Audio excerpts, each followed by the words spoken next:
Assalamualaikum warahmatullahi wabarakatuh. Thank you everyone for your time to watch this video. So today we're going to discuss about image pre-processing, and in the second video I will discuss with you all about signal pre-processing. All right. So without wasting any more time, let's take a look at what this video has installed for you.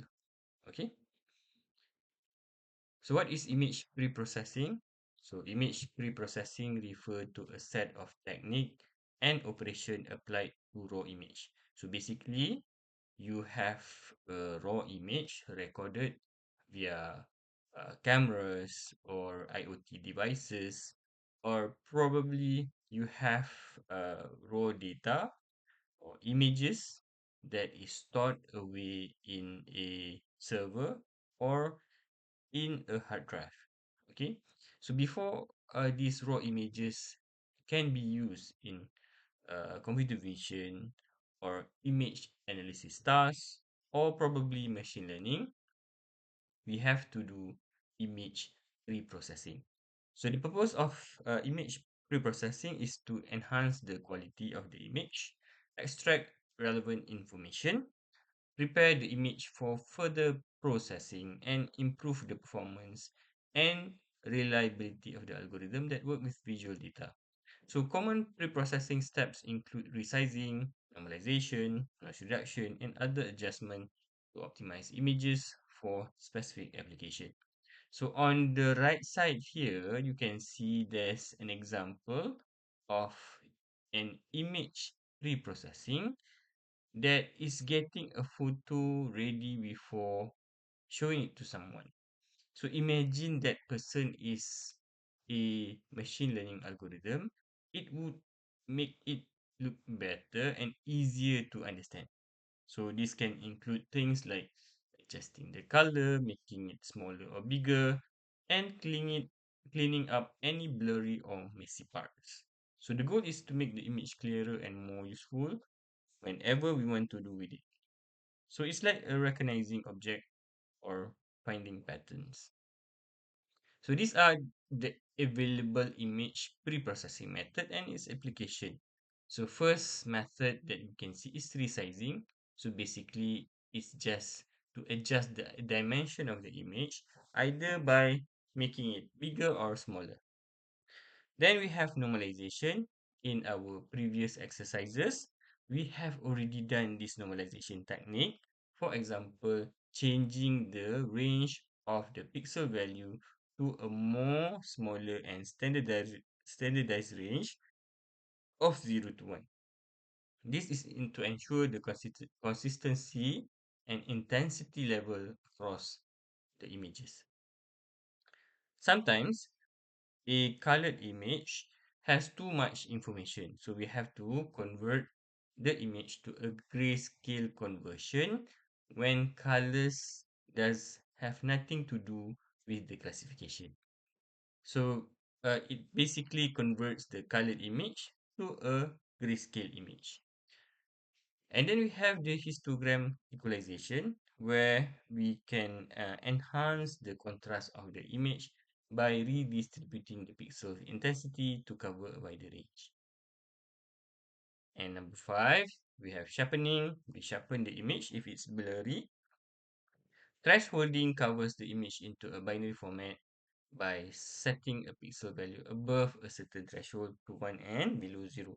So thresholding is basically changing the image to a binary value. So binary value only contains black and white pixels. And number 7 is edge detection. So we identify and highlight the edges of the image in order for us to detect objects. And then number 8 is color space conversion, where we transform one color to another color format. Number 9, contrast stretching. Okay, we stretch the or increase the contrast of the image by stretching the intensity values to cover the full dynamic range of the image. Some image contain noise, so we have to do denoising. which is to reduce the noise in an image to improve its quality. Data augmentation can also be used to generate additional training sample or when data is insufficient. So data augmentation can include process such as rotation, scaling, and flipping. And then we have binarization. Again, binarization is a conversion into a binary image, similar to what we have already seen in the previous example. Rotation can also be viewed as part of image preprocessing, although it is also considered as data augmentation. And similarly, flipping, cropping, and making a Gaussian blur to smooth the image and reduce noise is considered as augmentation of the images. So image preprocessing plays a crucial role in various computer vision and image analysis tasks, offering several advantages that contribute to the overall success and effectiveness of this application.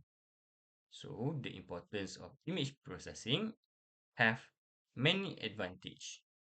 One of it is to reduce noise, and by using the before mentioned techniques such as Gaussian blur and denoising can help reduce noise in image. So this can enhance the quality of the image and allow the algorithm to focus on relevant information. Image preprocessing can also enhance feature extraction while having an advantage of methods like histogram equalization and contrast stretching to improve the visibility of the features of the image. We can also adjust the contrast and redistribute the pixel intensity to make the object in the image become more distinguishable, making it easier for the algorithm to extract meaningful information.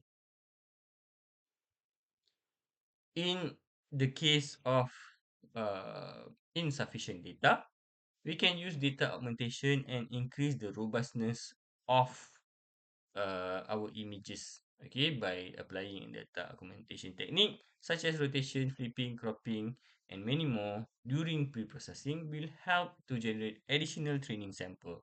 So this would not only increase the size of the training data set, but we can have a variety of image variation and help the model to overcome scenarios where limited annotated data is available. And another advantage is to improve the computational efficiency of the algorithm when we resize the image to a specific size and making it more readable, and the data is more formalized and standardized. So this remove unnecessary region through cropping, and we can lead to more computationally efficient processing. So these are the standardized way of improving the computational efficiency, which is to change the size to a more smaller value that allows more memory and efficient memory processing requirement of the algorithm. So this would make it more scalable and applicable to broader range of devices and system. In summary, image preprocessing is essential for addressing challenges associated with image data and enhancing the quality and relevance of the information and preparing image for effective analysis by computer vision algorithm. So this improved and contributed to improve model performance, robustness, and computation efficiency across various applications ranging from object recognition to so many more other methods of image analysis. So that's it for the first video. We will continue with signal processing in the next video.